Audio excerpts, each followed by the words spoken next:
I happened to check Twitter, which I don't do much anymore because of things like this. Somebody's like, yeah, listen, welcome to Winnipeg and everything, but Dennis called the games this way, and Dennis was more excitable, and Dennis did this, and I was like, I'm really sarcastic. You know me. I'm I typed out the perfect answer, and I thought, no, if I send that, my career will be finished before it gets started. So it was going to be something along the lines of, thanks a lot. How did I ever get this far without you? But I just left it alone.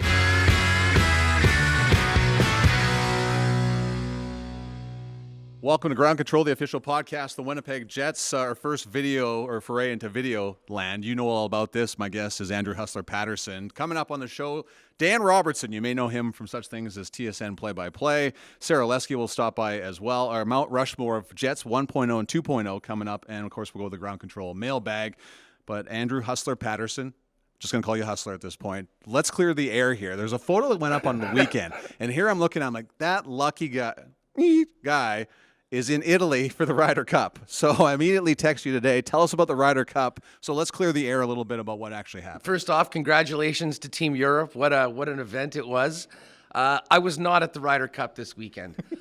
I was, however, at the 2016 Ryder Cup in Hazeltine and then 2 years ago in Whistling Straits. It was, early Friday morning. They're teeing off for the first time, and we had the opportunity to get there super early and get into the stadium. So it was just kind of reminiscing of how cool it was to be there at that moment. Was going through some pics. So I just threw one up, said there's nothing like the first tee at the Ryder Cup, thinking that it was quite obviously dressed up in American red from a prior time. But I didn't think anything of it. I woke up to about 150 mentions going, I can't believe you're there. What's going on? And certain point, I just needed to, at the beginning of WST on Friday, let everybody know that, no, I am not at the Ryder Cup. There's a big Bomber game that night. We got the Jets finishing up training camp. So it was a great little trip down memory lane. But no, I was not in Italy. I had to come back here to meet you. Thank you. I would have been there if it wasn't for Ground Control. If it wasn't for the taping of this podcast, you would be in Italy right now. Somebody that's also not in Italy is Travis Kelce, Taylor Swift. One of the hottest topics out there right now. And we are seriously going to get down to the Winnipeg Jets here in a moment. But your thoughts, since you're a huge Chiefs fan, of the love affair going on between Swiftie. Well, listen, I'm here for it. It has certainly it has grown the Chiefs' kingdom. I will say that. And I mean, the Swifties. I have spent a good amount of the part of the last week on the Swiftie streets of the internet. I've learned a lot more about the new Queen of the Kingdom. Hey, it's funny. A little bit much this past week when the entire Hollywood A-list is in a suite right now. Yeah. The Chiefs are playing in Minnesota next week. I know there'll be a lot of Winnipeggers down there for that game. I have a feeling things will be a little bit more back to normal, but hey, listen, the NFL knows how to market, and they had the biggest star on the planet hooking up with one of their players. They're going to get every last bit of publicity out of it, and we've seen that big time in prime time the last few days, 2 weeks. Prime time is coming for the Winnipeg Jets. The 23-24 season is nearly upon us. What are your top 3 questions you want answered by the Winnipeg Jets during the 23-24 season? Well, I mean, listen, the number one question to me is, can the Jets re-sign Connor Hellebuck and get him extended? I mean, to me, he is the rock, the foundation of this hockey club, and things are so different if he's not with the team. So, I mean, to me, that's probably number one. I mean, in the short term, as we get into the season, I think the number one question for me up front is, can Cole Perfetti lock down and be a productive top 6 center? We certainly know he's got the offensive chops, but again, has not played it extensively at the National Hockey League level. So it's a huge opportunity for him. How that goes, I think, is a big question. And then the other one is on the blue line. And I mean, I think we know the 6 incumbents coming in here. I think the big question is, can younger players like Ville Heinola and Declan Chisholm both crack the roster first and foremost? And then, can they earn some playing time for a Rick Bowness, which, again, when everyone's healthy, it's a pretty – the numbers game doesn't maybe favor the younger guys, but I think they both look good in the preseason so far. And, how they do this year and whether they can sort of barge into the conversation on the blue line, another big question for me. And certainly in the preseason, there hasn't been – we know the 12 forwards, it feels like, the 6 defensemen, the 2 goaltenders. So all the questions really have been about who will be the extra forward, who will be the extra defenseman. We'll be finding out here momentarily. Another one of the reasons why I brought you here, and we kind of taped this a little bit earlier in the year, no one has seen it yet. you did very well, so we brought you back to do it again. The Mount Rushmore Winnipeg Jets 1.0 and 2.0. We're not going back to the WHA days. We're just sticking with the NHL days.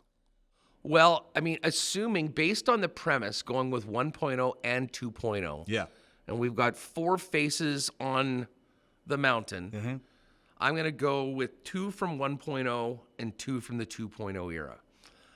It's starting off with a guy that's got a statue outside the building, Dale Hawerchuk. I mean, I think that's probably the easiest slam dunk of all of them. When picking my second player from 1.0, to me, it comes down to 2 guys, Teppo Numminen and Thomas Steen.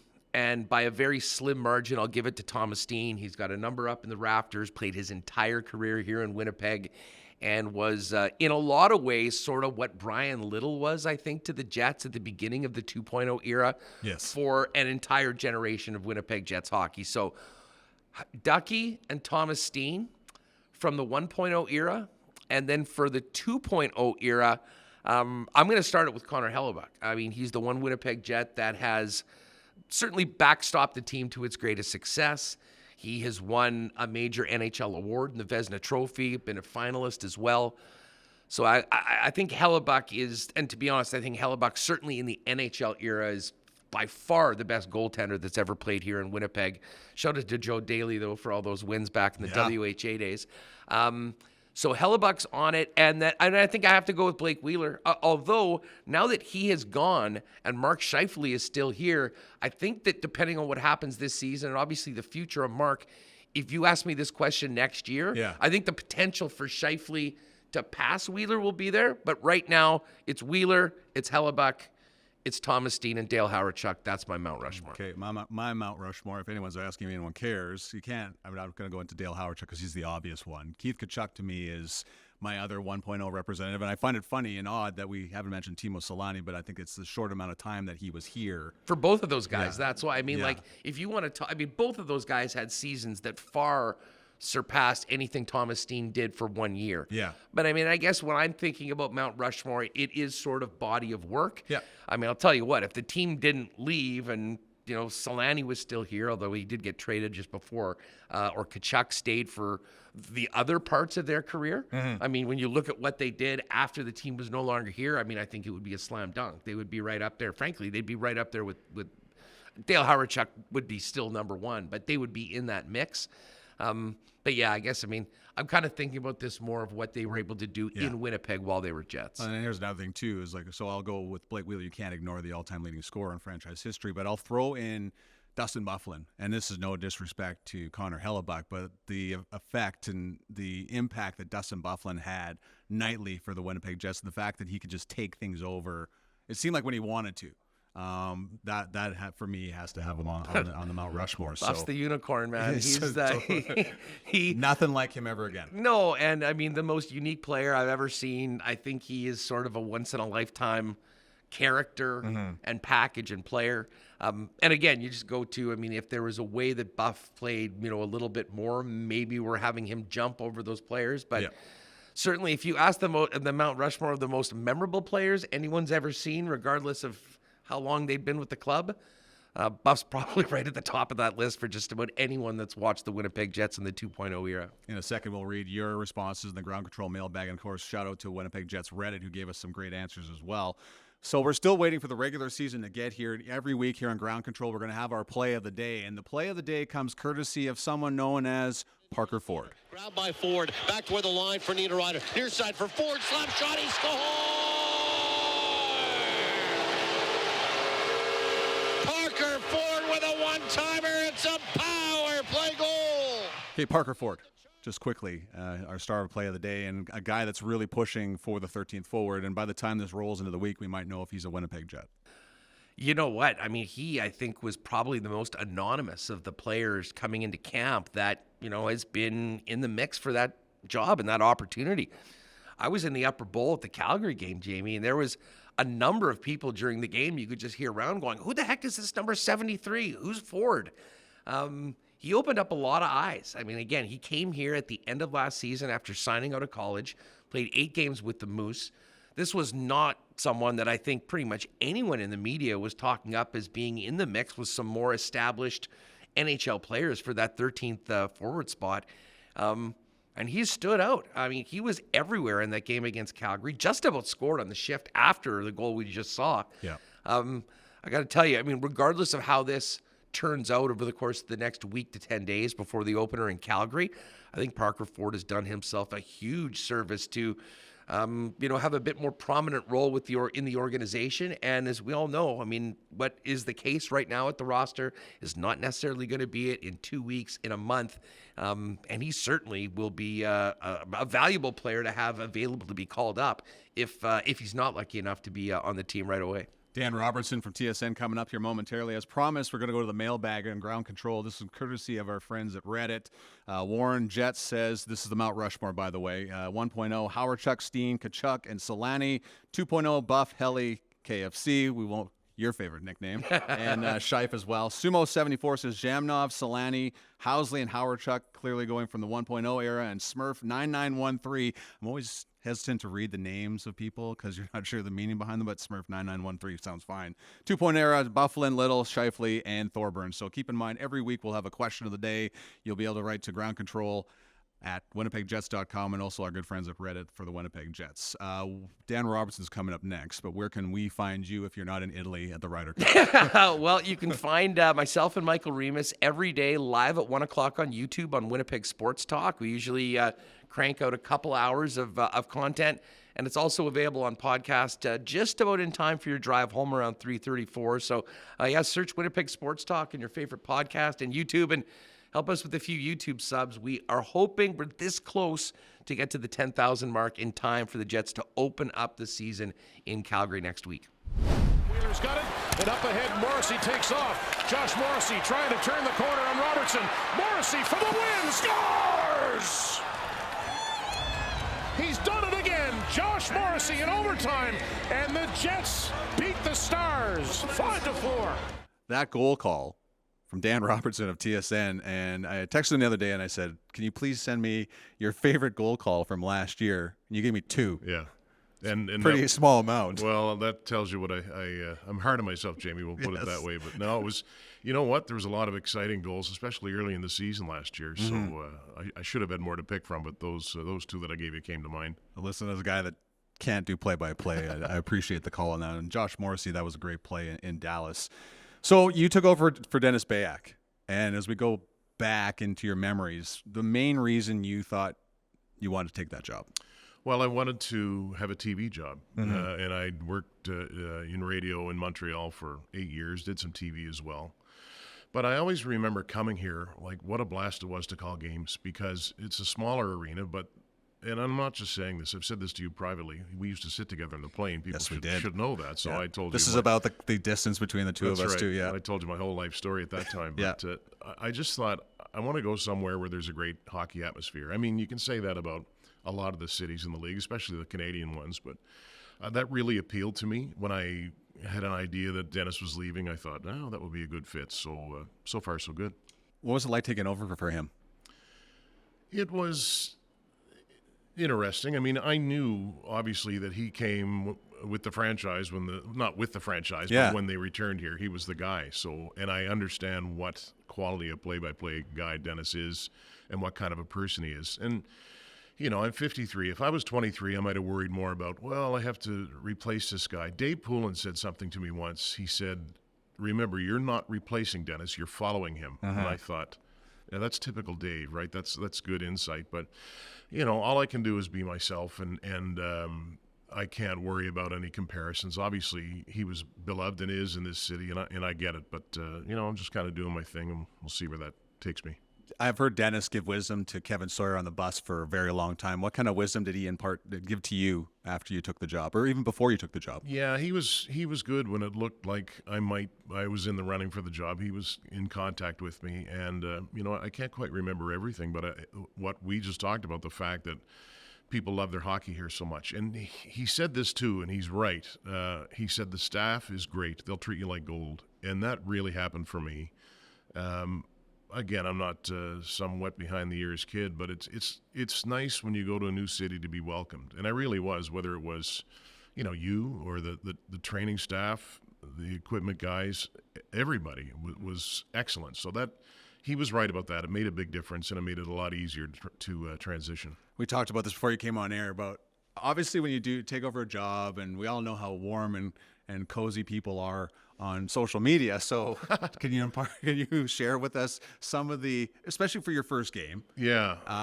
Something that the responses you got from some of the fans out there when you took over. Yeah, I remember the first game it was an exhibition game, and exhibition for all of us, the players and the broadcasters. You're trying to kind of get into the swing of things, and I thought, okay, that was a decent call, right? So I happened to check Twitter, which I don't do much anymore because of things like this. Somebody's like, yeah, listen, welcome to Winnipeg and everything, but Dennis called the games this way, and Dennis was more excitable, and Dennis did this, and I was like, I'm really sarcastic. You know me. I'm I typed out the perfect answer, and I thought, no, if I send that, my career will be finished before it gets started. So it was going to be something along the lines of, thanks a lot. How did I ever get this far without you? But I just left it alone. But you know what? That's the world we live in, and it doesn't really bother me. Anything else came out that kind of stood out? No, actually. Well, how about the support? Yeah. I like to joke with you a little bit. No, I know, Jamie. That's true.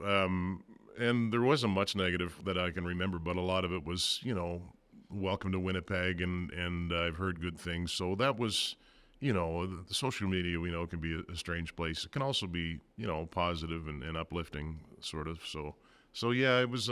But and I see people too. In town, and they're always nice to come up and say something nice. I mean, if they hated me, they're probably not going to go up and say, "We hate you, Robertson. Go back home." But you just never know. No, that's true. Some people are comfortable just approaching people with some negativity every once in a while, outside of your parents. Yeah. Just going like Kevin Sawyer's your broadcast partner. Yeah. And I this is a joking kind of question and some sarcasm involved, but do you prefer him in the booth with you or between the benches during the broadcast? Well, if you look at it from a technical point of view, I'd never, before I worked with Kevin that way, like here in Winnipeg, that's how it works.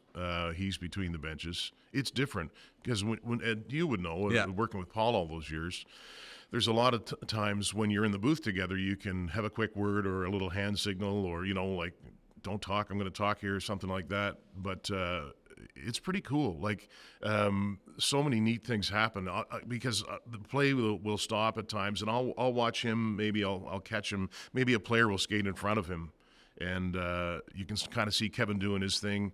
But I like it. I think he likes it too. And I think one thing we're going to do. There was the fight the other night, and Tyrell Bauer fought Klapka. I guess it was Adam Klapka. Yeah. So I thought, you know what? Kevin knows a hell of a lot more about fighting than I do, and like he's told me some things in the past about how it works. And I think from now on, especially when he's at ice level, when there's a fight, I'm just going to say, take it away. What do you see down there? Because he'll be able to technically break it down, but that's just one aspect. But no, it's cool. But Kevin, since I got here, I flew from Montreal last year, and he picked me up at the airport. This is the first time I met him, and we drove to practice. He took me right to practice, and by the time we got to practice, I thought, we're going to be good friends. This is great, and he's an excellent broadcaster. We have a lot of fun together, as you may have noticed. Yeah. How about this? How much do you enjoy calling fights?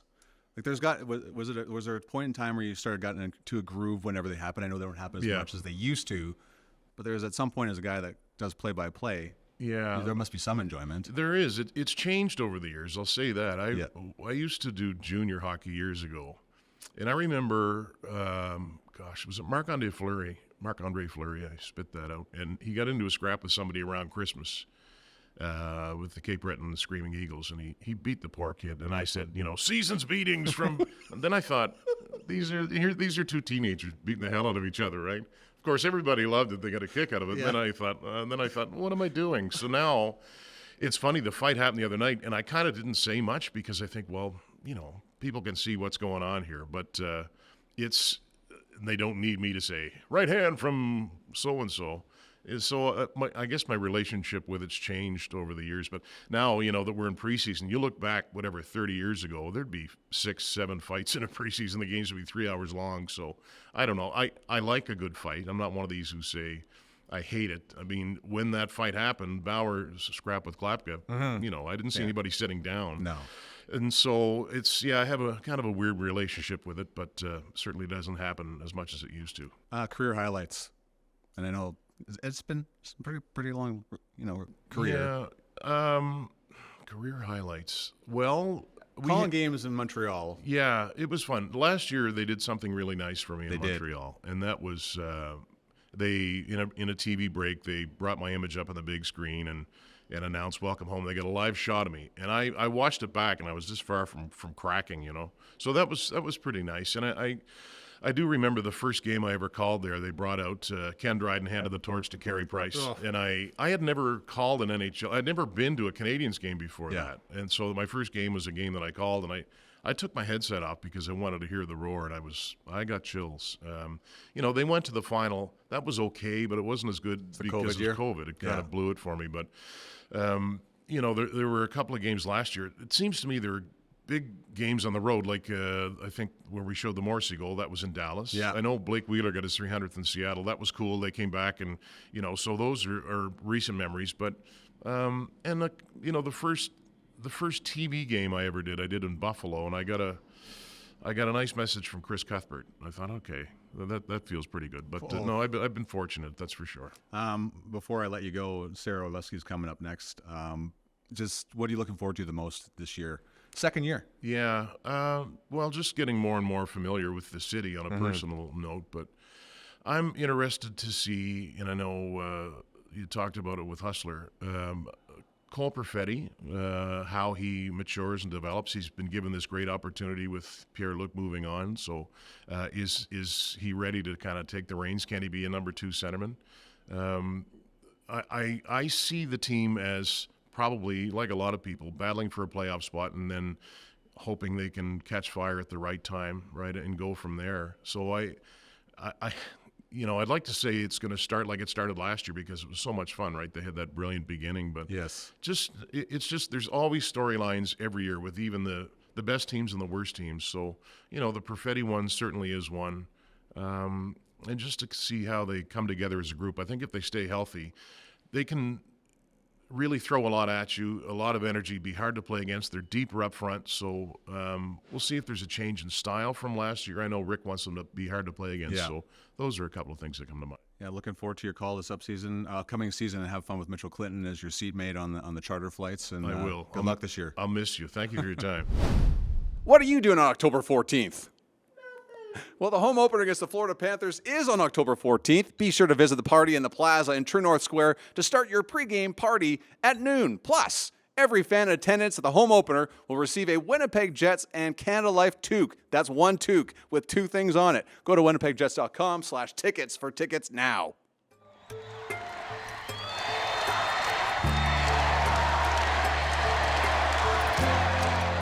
I was never a believer that the NHL was going to return to Winnipeg, and that's not negative, that's just factual. There was a point in time where Pittsburgh, that team had gone into bankruptcy. I actually met with their CEO.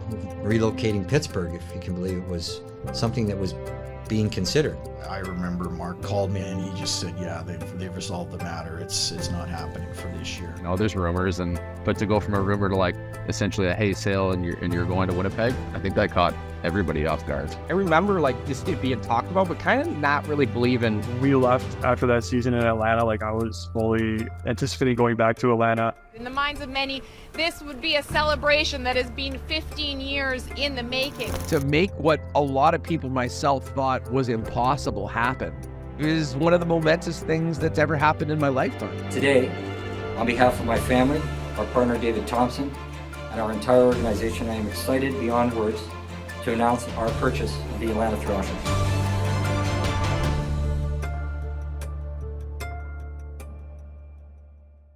All right, that was a clip from the podcast Homecoming, the return of the Winnipeg Jets.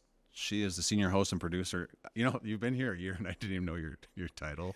So okay. I'm going on Twitter, I'm flicking through it, and you came around the corner, and I'm like, oh my God, she's coming around the corner, and I'm looking, and she sees your Twitter profile. We're a really tight, close-knit group here. Yes. Yeah. What was her name again? It's okay. We go for coffee all the time, but that's fine. No. It's Sarah without an H if Yes, you're right. looking to keep me.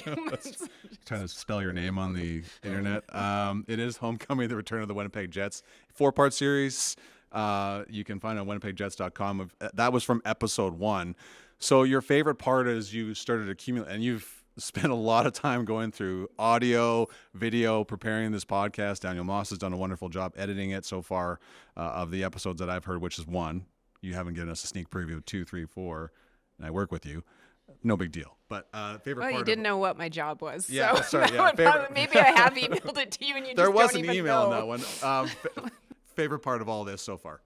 First off, favorite part is these microphones. I just feel really inclined to speak really softly See, here, the people at home or the kids that are watching this do not know what we're talking about now. It's from Saturday Night Live. From the 90s? Yeah, probably. Okay, we're dating ourselves. Okay, the podcast. I don't remember what your question was, but it was insightful, I'm sure. Wow. This is my show. just set the tone right now. Okay. No, this has been such a labor of love for me. So you didn't have the opportunity to be here for 2011-12, but watch from afar. So I'm sure you were able to appreciate it, though, even everything that was going on, because it was such a special time. And I think anybody that, whether you were working within this market or you were a fan and living here in Winnipeg, there was something so special about that first year. And I say that I've been so fortunate, just like you throughout our broadcasting careers, to have been able to cover so many different events and to travel to so many different places. But to me, there was something just so different and unique about that 2011-12 season. And I've never seen anything like it before. And so since it was such a great time in the city, and it's I get super nostalgic and love looking back on Can things. Understand why. So I wanted to be able to go back, and I had, through going through the archives, being able to find interviews that hadn't been released before, speaking with so many of the players who were just great. But when I contacted them and said, this is what I'm thinking of doing, will you give me some time to go down memory lane with you? And immediately the answer from everybody was yes, just tell me anything that you need. And everyone just loved being able to go back and reminisce about it, because if you had the opportunity to be in this building, to be in this city at any point throughout that season, it showed you what a great spot this city is, how passionate the fans are, and just how it's continued on from there. But that really, 2011-12 obviously set the tone. Well, I'm not from here, so I don't understand what it was like for everybody to lose the team, but get a consistent message from people that, when the Jets left in 1996, the nostalgia and the emotions that come from it, I think the first episode kind of captured that. What is something you didn't really know that you've learned over the taping and putting together this podcast? I think that a lot of it, there's certain stories that that I don't want to reveal yet, because I want people to make sure that they tune into the podcast. But certain ones that I thought back, did I know this already?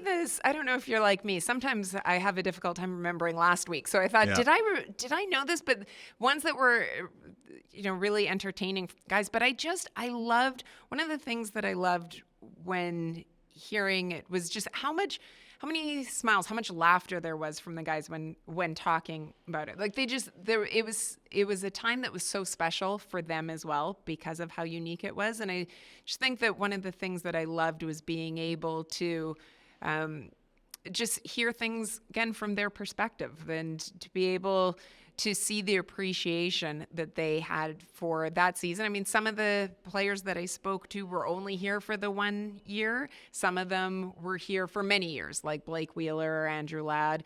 Mark Scheifele's I found him to be really funny, talking about being drafted and then his first training camp here, and just that adjustment to the NHL and trying to make it. So there's a lot in it, but it was to me, again, it was just how much people seem to enjoy going back and reliving those times. You were here on the day the announcement came out, and you cover this in episode 1. What was the emotions like? You're from here. You were working in Toronto. You came out here for that day. And that had to have been pretty emotional for you and probably a lot of members of your family and a lot of the friends here. Absolutely. I think there's so many of the first from that season. But that day, so I wasn't in the building for the announcement because we were set up at the Forks, and we were going live from there all day. And I remember. Are you glad you were there and not here? Probably. Yeah. And actually, if you listen in episode 1, Mark Chipman speaks about how he wishes that he was able to be down at the Forks and see kind of the reaction of the people, because it was just when they had the big screen playing there, and when he said, the return of the NHL, and it just the emotion from it, I get choked up really easily. I fully admit that I'm a total softie for stuff like that. So, but it was hard not to tear up. And I found that throughout the entire first season, to be honest. And I've always tried to be so detached from everything, as you have to be in the line of work, because you're supposed to be impartial, and, you just report on everything. But that announcement, that first game, that first time when Teemu returned, just all of it's first, that it's hard not to get choked up by it, because you just look around and you see, this is my hometown. This is my city. I know how much it hurt when the Jets left, and to just see the joy on people's face, how can you not get caught up in that? How can you not love something like that, especially when it's a city that you have the attachment to, like I do in Winnipeg? Well, there's an attachment to Runway too as well, a great documentary series. You're doing it again this year. What can people look forward to in year number 2 of Runway? I'm a sucker for all behind the scenes shows, as I think a lot of people have, as we've seen fandom evolve and the way that people consume and their expectations. They want to know more and more about the teams and the players. And so we're switching up the format a little bit more this year from what we saw last year. We're going to include interviews in it as well. And really, this season is going to be about following the team throughout the year. So we've already put together episode 1, which is going to debut the home opener on the Jets on TSN, and then also available, as always, on our website, YouTube, and across social media channels for us. But I think that there's a lot of bits even that I've seen already where I just think that now that we've established what we want to do, we're able to take it another step forward. And hopefully this is the second year of many years of Runway, and each year we can continue to bring fans a little bit more of an inside glimpse of their favorite team. Last one for you. What are you looking forward to most from the Winnipeg Jets in 23-24? I'm so intrigued to see what this team is able to do. I think that there's so many question marks going in this season. I think that there's a lot of, a few of the players that departed obviously were prominent figures, were big figures, with Blake Wheeler and Pierre-Luc Dubois, but the players that came back in that Dubois trade, I'm interested to see how they fit in, and just how these 4 lines are really going to meld together and what they're able to do. I think that this is a year going in, you just don't know exactly what to expect. And I think that can be really exciting as well, because I think that this group, when you look at them on paper with the potential that they have, I think that this is a team that can surprise people, and it'll be interesting to see how things get going right from the beginning. I mean, October is not an easy month for them in terms of the schedule, but I think that there's a lot of potential for this group, and I'm looking forward to seeing what the next step is for them. We're looking forward to what's next for you. When's the next edition of Homecoming coming out, and that's kind of the release dates?